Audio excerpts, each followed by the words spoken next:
हनुमान भक्त की शक्ति और भूतों से मुक्ति। रमेश नाम का एक सच्चा हनुमान भक्त था। हर सुबह वह अपने घर के मंदिर में हनुमान जी की पूजा किया करता था और अपनी छोटी सी किराना दुकान चलाया करता था। उसका जीवन सादगी और ईमानदारी से भरा हुआ था। हर दिन वह हनुमान चालीसा का पाठ करता और अपने मन को शांत और सार्थक बनाए रखता था। हनुमान जी के प्रति उसकी भक्ति इतनी गहरी थी कि वह अपने जीवन के हर काम और कदम पर हनुमान जी का आशीर्वाद महसूस करता था। एक दिन रमेश ने अपनी दुकान पर ही था जब उसके मोबाइल पर एक अचानक से फ़ोन आया। फ़ोन उसके गांव से था जहां उसके चाचा रहते थे। फ़ोन सुनते ही रमेश के पैरों तले ज़मीन खिसक गई। उसके चाचा का देहांत हो गया था और उसके लिए तुरंत गांव जाना ज़रूरी था।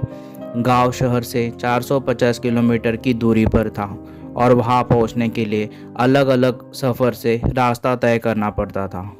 गांव तक जाने में उसे 3 से 4 घंटे अलग अलग सफ़र करके तय करने थे, पर अपने चाचा के अंतिम संस्कार में उसे शामिल होना था। रमेश ने तुरंत अपनी दुकान बंद की और गांव के लिए निकल पड़ा। शुरुआत में सब कुछ ठीक था, लेकिन सफ़र के बीच में बस अचानक से खराब हो गई।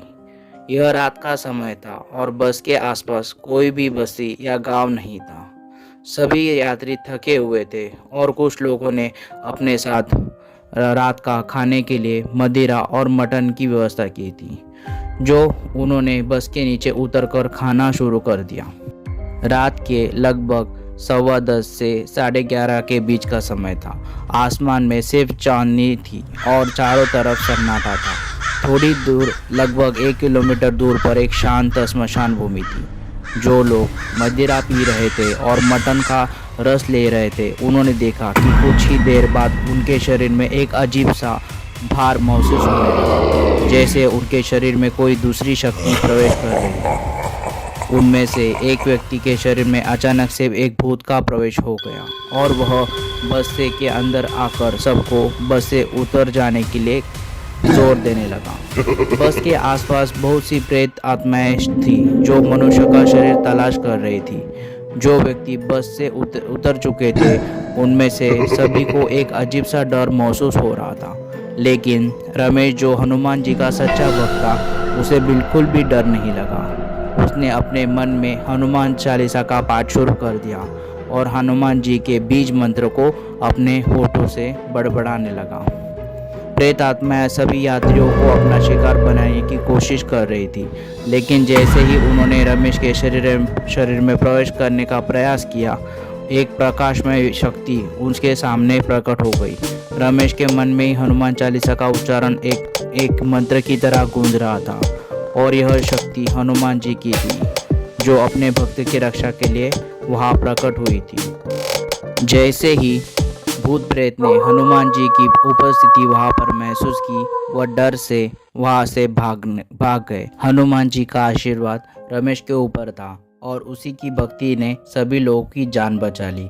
बस के ड्राइवर और कंडक्टर ने फिर से बस ठीक करने की कोशिश की और वह फिर से चल पड़ी। सभी यात्रियों के दिल में रमेश के लिए बहुत प्यार और उन्होंने उनको धन्यवाद किया, जो हनुमान जी की उपस्थिति के कारण सभी की रक्षा हो पाई थी। सफ़र फिर से शुरू हो गया था और कुछ ही घंटों में रमेश अपने गांव पहुंच गया।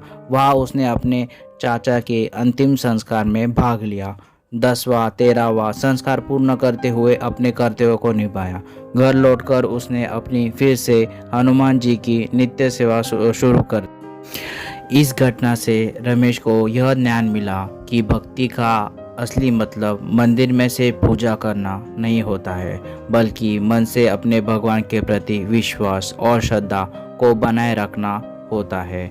हनुमान जी ने अपने भक्तों को मुश्किल घड़ी में समर्थन दिया और प्रकट होकर उसकी रक्षा की। यह सब सिर्फ उसके सच्चे भक्त होने के कारण ही संभव हो चुका। ये कहानी हमें यह सिखाती है कि भक्ति में जो शक्ति है, उसका कोई तोल नहीं होता। हनुमान जी जैसे देवता अपने भक्तों के हमेशा पास होते हैं। बस उनकी पूजा मन से की जाए तो सफलता और सुरक्षा हमेशा हाथ आती है। अपनी जिंदगी में अगर हम सच्चे दिल से अपने ईश्वर को याद करते हैं, तो वो हमारी हर कठिनाई में हमें संभालने जरूर आते हैं। भक्ति और विश्वास, ये दोनों मिलकर एक ऐसी शक्ति बनाते हैं जो हर कठिनाई और अंधकार से हमें निकालकर प्रकाश की ओर ले जाती है। बोलो जय श्री राम, जय श्री हनुमान।